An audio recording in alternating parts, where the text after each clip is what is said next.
I am Erin Patten, metaphysical master in a millennial age, and it is my life's purpose to guide you and organizations along an enlightened path. So I invite you to sit comfortably and tune in as I welcome you to the Meta Business Millennial, where we get the real conversations you won't get in the boardroom so that we understand this is exactly the path we need to be on in order to grow, evolve, and thrive.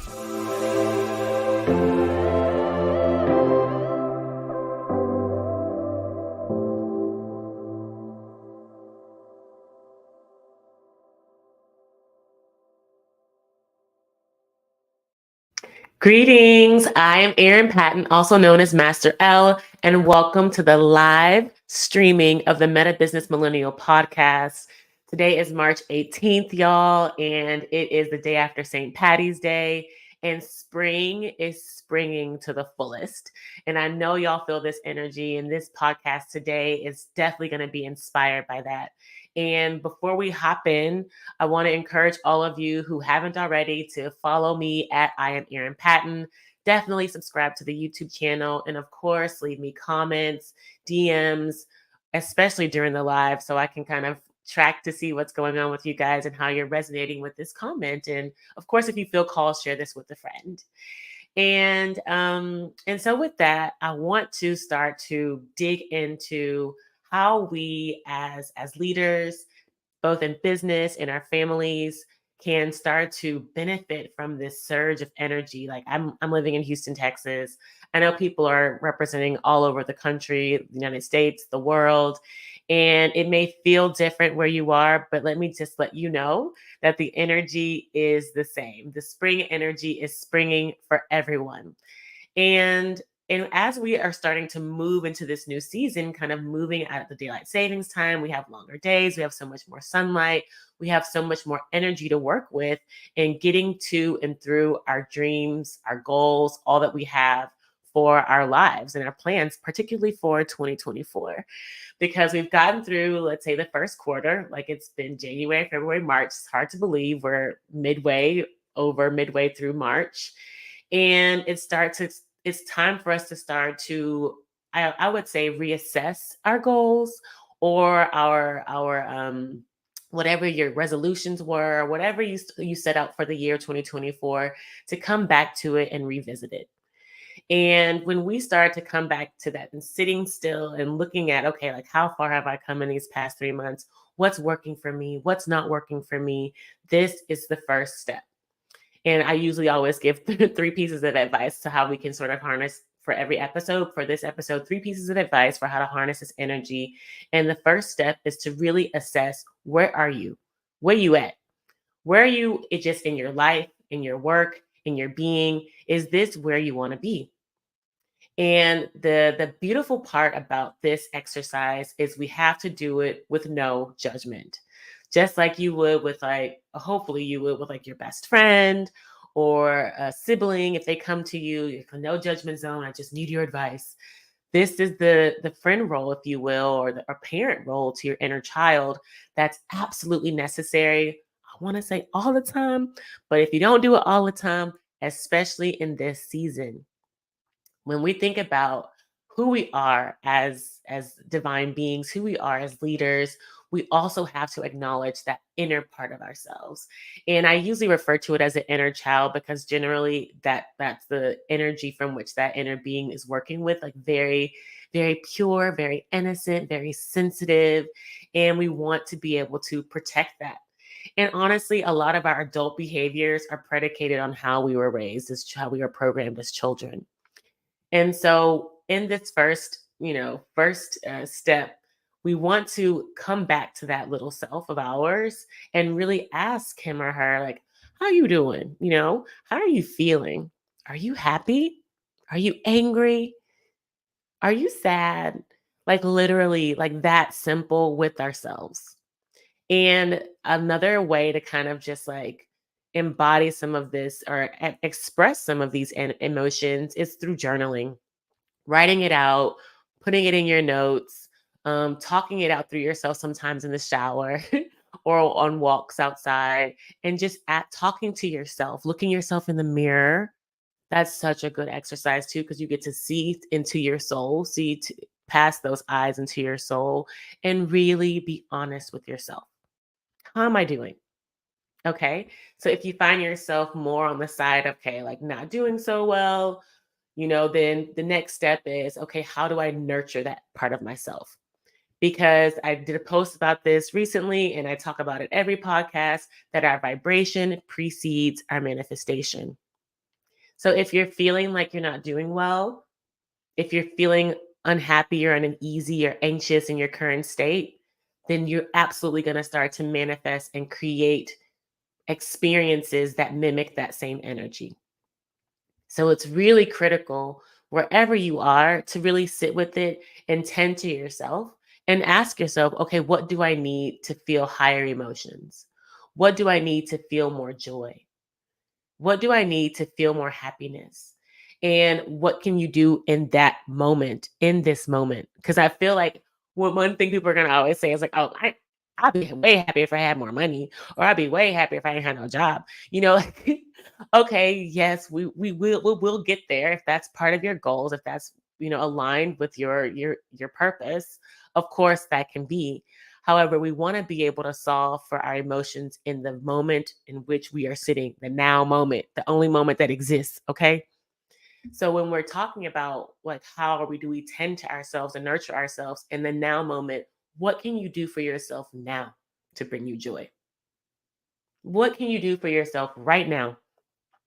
And I can just speak always from personal experience, but if I'm not doing well, I have to get outside and go for a walk, or get outside and go to Whole Foods, go grocery shopping, go to Whole Foods, or take a bath. I love, like, at the end of the day, if it's just been like a rough one, just sitting in the bathtub, a hot bath, salt bath with bubbles and good music, and relax. So what is it that you can do for yourself that can soothe you? Self-healing, self-soothing, very much like how we teach babies. Like when we rock them, put them in the crib and they cry and they whine and then they start to cooing and awing, they start to soothe themselves. So what is your strategy for soothing yourself? Like that's the second piece. So the first piece, of course, is the assessment. Okay, where am I at? And then if you're feeling good, since we talked about if you're not feeling good on the first try, if you're feeling okay, I'm feeling good, I'm feeling grateful. Okay, well, how do I continue to cultivate more of that gratitude in my life? What am I doing now that's making me and bringing me so much joy that I can continue to always do it, especially in a healthy way, in a balanced way? So if you're finding that, wow, I get to spend so much time with my friends and family and they bring me so much joy, how do I cultivate more of that in a balanced way? And that's the second piece, is making sure that you know what it is that brings you joy and brings you happiness in a healthy, balanced way. And this is the piece that I feel like kind of falls apart for a lot of people, because we kind of always go to the same things for pleasure, whether it be going out for drinks or going out to eat, and there's absolutely nothing wrong with that.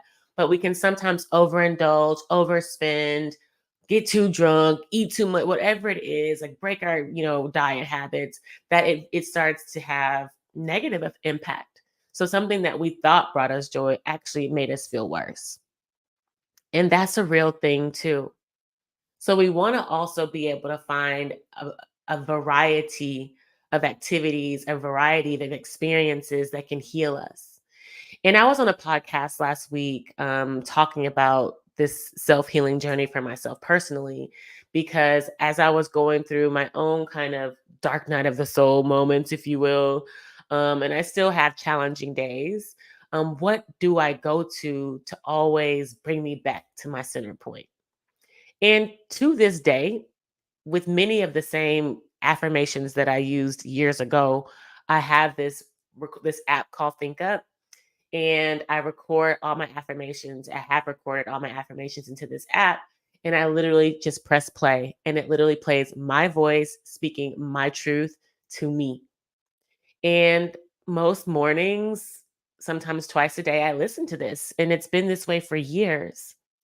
And it's an opportunity for us to very easily reprogram our consciousness, reprogram our subconscious, particularly because a lot of us, especially if we find ourselves uneasy or anxious or not quite really happy with where we are, we must be able to accept the responsibility and the accountability that we created this hell, this reality that we're in right now.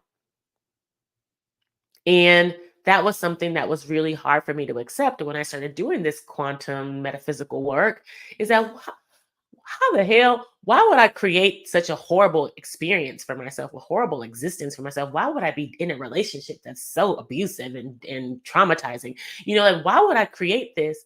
Well, a lot of times it happens unconsciously because of our childhood programming, especially if we grew up in a household where there was a lot of trauma, a lot of violence, a lot of pain, death, worry, anxiety, fear, which is a lot of households on the planet. So, if we're growing up with this energy and this frequency, then oftentimes we're going to start to create this reality in our adult lives, especially unconsciously, because this is unfortunately, or just it is what it is. This is the vibration for which we feel most comfortable with. These were the frequencies that we grew to be accustomed to. So then it's up to us as self governors, self managers, leaders to begin to rewrite our codes, rewrite our programs. We are biocomputers, of course. And so we want to start creating a heaven on earth. Like this is my whole motto and really inspiration behind Meta Business is really creating heaven on earth. I already created a hell on earth for myself, and it was a very well produced hell. And so then I decided, well, if I could do that and get to the point where I'm literally wanting to die, like that's like a hell state, then I can just as easily create a heaven state for myself. And this was a very conscious decision that I made many years ago and didn't maybe articulate it that way, but I knew I wanted a better life. I knew I wanted to feel better. I knew I wanted to have, more wealth, more abundance, more better, more loving experiences, more loving relationships. So I created this reality and still am creating it. And it's amazing. And we can only do that with very intentional work, with very intentional habits, with very conscious conversations with ourselves, because everything starts with the self. And I love to just continue to reiterate that because oftentimes when we get to certain places, there's a lot of blame, particularly on our parents, which is understandable because they taught us what we know as adults. Yet at a certain age, at a certain point, we have to start taking responsibility again and accountability for where we're at. And we can do that very simply by changing the way we think and talk to us and speak to ourselves and reason through challenges and problems and learn from them as lessons versus things happening to me, really moving out of that victim mindset into that creator's mindset. As a man, as a woman, we have the ability to connect back to our sources, divine energy, and create the reality for which we desire. That is what free will is. And that's the gift that is free will, is the ability to will whatever it is that you desire for your life, for yourself, for your family, for your business into reality. And so that essentially is kind of like my my personal experience with it is really being able to sit with myself, starting with that first kind of advice around, okay, how am I feeling? Where am I at? Because mind you, a few years ago, I kid you not, I'm writing in my journal, I hate myself. I hate that I've gotten myself in this position. I hate that I'm with dating this person. I hate that my family treats me this way. Why am I here? Like very victim, very sad, very helpless almost, feeling helpless and not really understanding the power that I carried in my own being to shift those thoughts and shift that reality, those experiences for myself. So what did that require? It required me having to get out of the relationship. It required me having to set boundaries with family members and friends. It required me having to set boundaries with myself and how I even spoke to myself, talked to myself, reminding myself that telling myself that I hate myself is not going to get me where I want to be. Beating myself up, punishing myself is not going to get me into a heaven state. And I feel like for those of us who are leaders, high achievers, this is the first thing we do. We're so hard on ourselves. We punish ourselves, thinking that that's going to get us a higher result. And that, unfortunately, is not the case. When we're punishing ourselves and we're judging ourselves, when we're placing blame on ourselves for our circumstances, which is generally what radiates out and creates kind of like the hate and the violence and things that we see with other people. This is essentially the work, having to rewrite, recode, reimagine a love and experience and respect for myself, for yourself. So when you're finding yourself in these situations that are fucked up, are challenging, are hard, how do you talk to yourself through it? Are you coaching yourself through it? Are you encouraging yourself through it? Or are you beating yourself up through it? And I'll venture to say that most of us are like, oh, I'm such a dumbass, or oh, I can't believe I did that again. Cause I have those moments where I like slip up and I'm like, oh my God, why am I talking to myself like that? Why would I want to? I don't call my son that if he messes up, if he spills something. Yeah, I get frustrated, but I'm not going to call him a dumbass. And so, we really have to start being kinder to ourselves, practicing what is so trendy now, that self care, that care for self. It's very important. No, and not only is it very important, it's actually critical in really being able to get to that next level. So, like we said, we did that assessment, we're doing that nurturing, that self care. And then that next level is really starting to do the work, actioning it out, planning it out, creating the processes. And this is also what I teach in my meta business work. This is such a great segue because as the founder of the meta business world, my leadership advisory practice, I really work with organizations on doing just these three easy things. And that's first, shifting the mindset of the individual. And that comes very intentionally with being able to see where you're at, seeing the truth in it, acknowledging it, and knowing that it can shift. And by shifting this mindset, also working on the culture. Because as we shift the mindset and shift the people, then the culture of the organization changes. How we interact with ourselves changes, then reflects on how we interact with other people.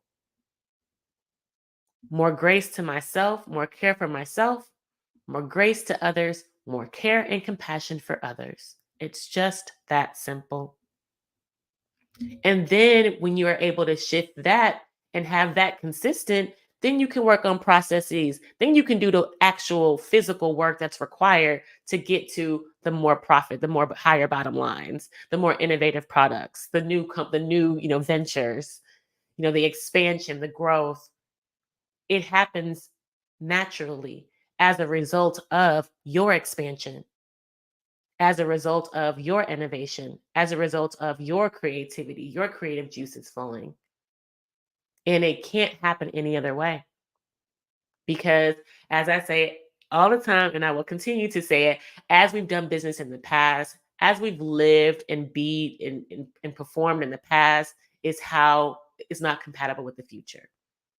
And I'll say that again because I want to make sure that that's clear, that not only in business but even as personal beings, how we've behaved in the past, it is not compatible with the future. So what we're working on, what the meta business world really starts to embody and model, are future ready, future compatible business dealings, future compatible businesses, future compatible organizations, future compatible people, humans, mankind, man and womankind. And we're wanting to move into the future with this ease, not with strife, with struggle, with violence, uncomfortable, unhappy. We have seen that in past generations. And I wanted to speak to this because I saw a New York Times post recently, a couple days ago, about millennials and how the peak millennial generation is struggling financially, is still living at home and or not really seeing the future as bleak. And I want to say I disagree with that New York Times article. Yes, this may be certain people's experiences right now, but it doesn't mean that it can't change.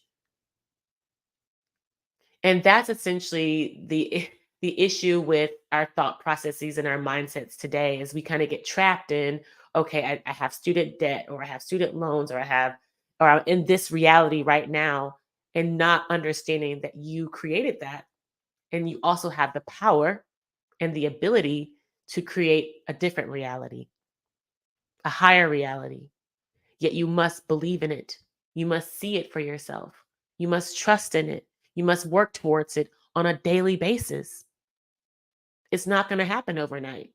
No, you're not going to have financial security tomorrow just because you thought about, "Well, I want to manifest $1 million."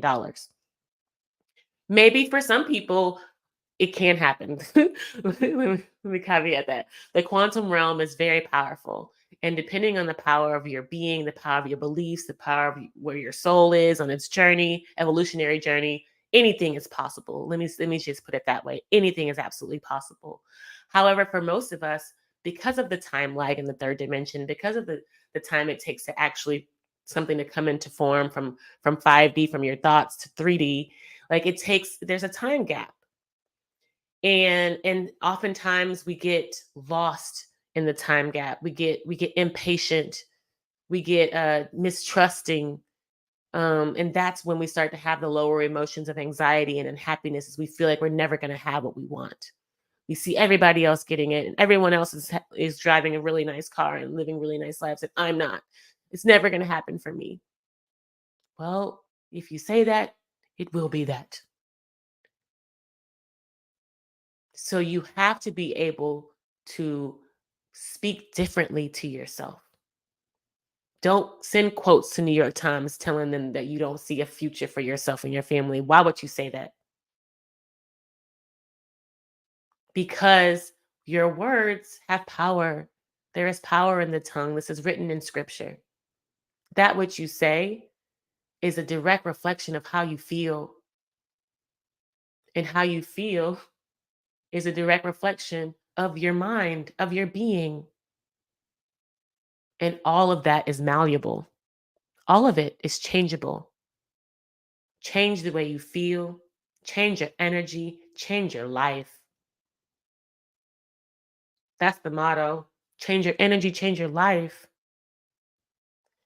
So when you start working on those processes of speaking higher to yourself, speaking, waking up in the mirror, reminding yourself how amazing you are, how you're gonna, go after the day and it's gonna go so smoothly and so well. And then you can start thinking about, okay, what is it that I can do that can bring me more money if this is your goal? Or bring me closer to, my family members or my spouse. What is it that you desire? And we're talking, let's speak specifically to business here, since this is a business millennial podcast. What is it that you truly desire in that work? For some people, they have big goals of expansion. I'm talking with a client now that wants to like double their client base in the next few years. They want to expand their workforce. If this is what you desire, what do we need to do to get there? So once you have your being centered, once you're really able to kind of nurture those emotions, if you're not in a higher state, and once you get to that higher state, what are some of the ideas that are coming to you? What are some of the strategies? How does it feel in your being when you're writing them out? I'm doing some of this work myself as I'm creating some new strategy, and it gives me so much excitement. It gives me so much joy to write out these strategies and to do this work. Is that how you're feeling about it? You really want to always make sure that when you're doing this work, you're coming from it from a place of enjoyment. the highest level, the highest frequencies, and then you'll know that you're going to have the highest and the best outcomes. That's how we do the work. That's how we get to the goals. So you having your team, for example, how does this look? You have your team, you bring someone like me in. We go around the room, we really start to flesh out like how are people feeling about this? What are some of your concerns? What are some of your objectives? What are some of the challenges? Let's put all the tensions out on the table so they can be resolved. This is part of the work. What's the vision? Where are we trying to go? This is part of our meta strategy, vision, and values work. So once you're able to put all the shit out there, resolve the tensions, clear the shit up, then really start to see the vision more clearly. Okay, now let's get to work. What's some of the strategies we can do? Also, what are some of our values that can help us stay really committed in getting there? And when I'm speaking about values, I'm talking about the highest values, like of honesty, of transparency, of authenticity. These are some of the values that I work with some of my other clients. And values of courage, of dedication. How are we going to hold each other accountable to getting to this vision? It's going to take us 10 years. Most businesses, when they set goals, these are long-term strategic goals. What's going to keep us motivated for 10 years, every day for 10 years? It can't be the money. After a certain point, let's be real. So we have to start aligning ourselves to higher values, higher currencies, higher frequencies, because the money ain't always it, particularly in business. And this is something too, as leaders, we have to communicate to the shareholders, communicate to our stakeholders, communicate to our clients. We have a variety of goals, not just the monetary ones. The monetary ones are super important, yet this is where we're trying to get in 10 years. Can you ride with us? Can you see this vision with us? Do you see our values? Do you see our processes and our strategies on how we're going to get there? Come on, let's go. And I've seen it done before. Jeff Bezos did this with Amazon. In his documentary, they talked about it. He told his shareholders, okay, for 10 years, we're not going to make no profits because I want to take over the world, the book industry. And look what Amazon did. I mean, look at what they did in 10 years. So it's really, really incumbent upon us, as I feel kind of all this coming to a close, that we start to acknowledge where we are this spring season. Where are you? Where do you want to go? Am I getting there in the right way? Am I feeling good about where I'm at? Really start to just ask yourself more questions in that assessment period. That's the first part. And then the second part is in the nurturing of it. Okay, if I've assessed where I am, I'm not happy with it. Okay, what do I need to do to get myself to that happy place? If I've assessed it, I am in a happy place. How do I continue to do more of this happy stuff so I can get to the next level? And then that third piece, okay, now that I'm at the next level, I want to be able to have a strategy, a sound strategy that really reflects my goals, really reflects where I want to get there, and be honest with yourself in all this process. In this entire process, be honest, no judgment, lots of love for yourself. And so, with that, I hope that this blessed the collective. I really feel like this is what we need in this day and time: more love, more self care, more attention to how we feel, where we're going, and doing so in a state of gratitude always. Like every day is a gift. So, if you feel called to do some of this work with the meta business world, hit me up at erinpatten.com. That's my website. Or you can always DM me on any social media channel at I am Erin Patten. Of course, this is the Meta Business Millennial Podcast. Follow us, subscribe to the YouTube channel. And until next week, much love and light to you all. Peace.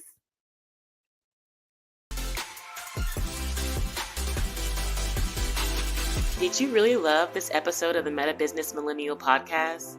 Well, I am honored, and I appreciate you subscribing, leaving a review, and sharing it with your friends. because your feedback allows us to co-create more enlightened conversations. And if you're interested in growing your soul now, head over to my website, erinpatten.com, to find all the show notes, links, and free resources to get your energy activated today. In the meantime, stay bright, my friends. Much love and light. Peace.